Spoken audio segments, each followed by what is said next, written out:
Родина проводить час разом, досліджуючи правила поведінки у надзвичайних ситуаціях спільно з експертами. Приєднуйтеся до гри.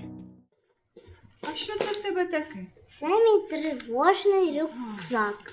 З мамою збирали. А в тебе таке є? Є, і вже дуже давно. Ну що, продовжимо грати?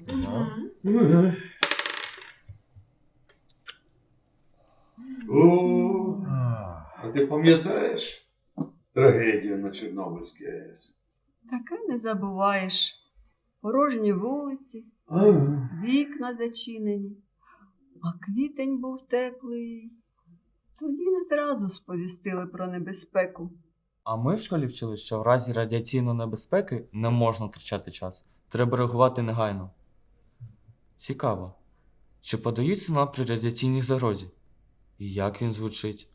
Єдиний сигнал, який подається під час будь-якої надзвичайної ситуації, це сигнал «Увага всім». Це той самий сигнал, який всі ми чуємо під час оголошення повітряної тривоги. Звучить він, як правило, впродовж 3-5 хвилин.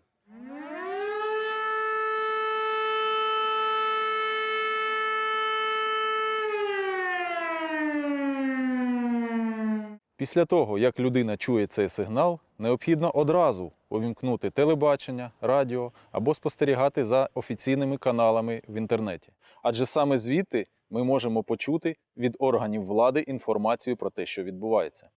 Щойно ви отримали інформацію про радіаційну небезпеку, необхідно одразу сховатись в укритті, в підвалі або навіть залишитись в приміщенні. Як правильно підготувати помешкання, читайте в матеріалах до цієї серії. Ось саме завдяки таким приладам ми вимірюємо рівень радіації. Залежно від цього, можна зробити висновок, чи потрібно евакуйовувати людей.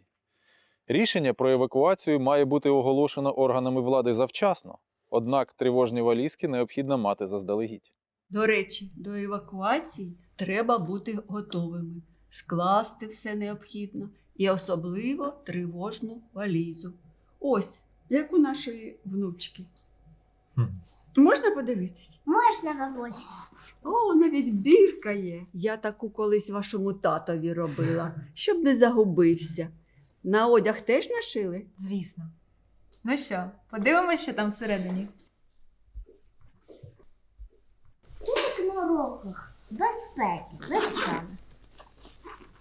Тут важливі документи, гроші і наші фото.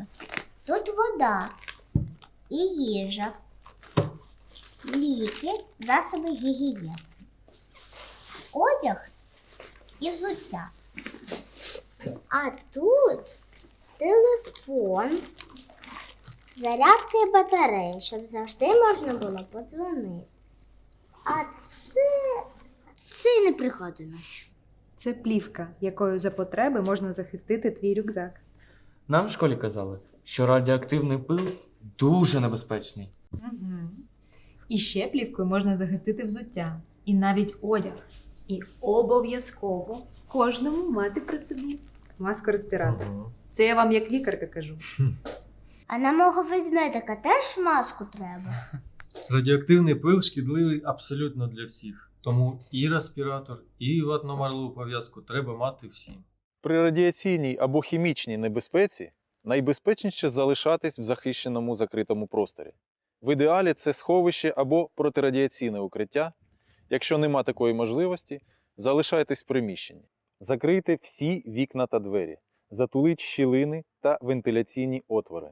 Вимкніть кондиціонування та тримайтесь подалі від вікон, даху та стін. Крізь них ви можете отримати негативний вплив від радіоактивного пилу. Бережіть домашніх тварин. Їх не можна випускати на двір. Вони можуть самі постраждати від радіоактивного пилу і можуть принести його всередину приміщення, що зашкодить вам і всім оточуючим. А як же наш Мурчик? Його в хаті годі втримати. Ага. Ми зачепили важливу тему. Ну от, а якщо не вдалося сховатися, як радив експерт? Що робити з тим пилом, який вже осів на тобі? Найважливіше – одразу знезаразити себе. Для цього необхідно зняти верхній шар одягу. Не поспішайте, робіть це обережно і повільно, щоб не розтрусити радіоактивний пил. Після цього обережно покладіть одяг в пластиковий пакет або герметичний контейнер і сховайте подалі від людей або тварин. І тільки після цього ви можете зняти респіратор. Далі вимити з милом відкриті частини тіла, прополоскати чистою водою рот та горло, за можливості прийняти душ. В жодному разі не користуватись кондиціонером для волосся. Миючись, не можна терти шкіру в місцях, де є подряпини чи рани. Якщо ваш домашній улюбленець прийшов з вулиці, його теж необхідно помити під душем з миючим засобом. Ого! Мам, можна я викину кондиціонер з ванни? Стривай, доню, це ж коли справжня небезпека, а ми поки що просто граємо. Після того, як ми прийняли душ, ми перевдягаємося в чистий одяг і допомагаємо близьким зробити те саме. Найкраще це робити в масках і в рукавичках, неначе ми всі стали лікарі. Постійно в масці? Але якщо я захочу пити чи їсти? При радіаційній небезпеці водопровідну воду ми можемо використовувати для прийняття душу або для інших побутових потреб. Разом з цим її не можна використовувати як питну, доки ми не отримаємо інформацію від органів влади про безпеку водопровідної води. Безпечними є вода з пляшок, кулера чи індивідуально упаковані продукти. Не можна вживати продукти, які знаходились просто на дворі. Ну а капусточка, картопелька, що в закритому ящику на балконі лежать. Можна? Та ні, в жодному разі. Тю, він же засклений. Та хоч там як, пил на балкон все одно потрапляє. І тамтешні харчі можуть бути небезпечними. Так що тільки ті, що вдома і що добре запаковані. До речі, про пил. Треба загерметизувати усі шпарини на балконі та навколо вікон, скотчем чи вологою тканиною. Це прям додатковий захист проти радіації. В квартирі, звісно, вимкнути обігрівач та кондиціонер. Це залежить від пори року. Ось згадала. Після аварії на ЧАЕС ми всі приймали медпрепарати. Здається, йодит калію чи ще щось.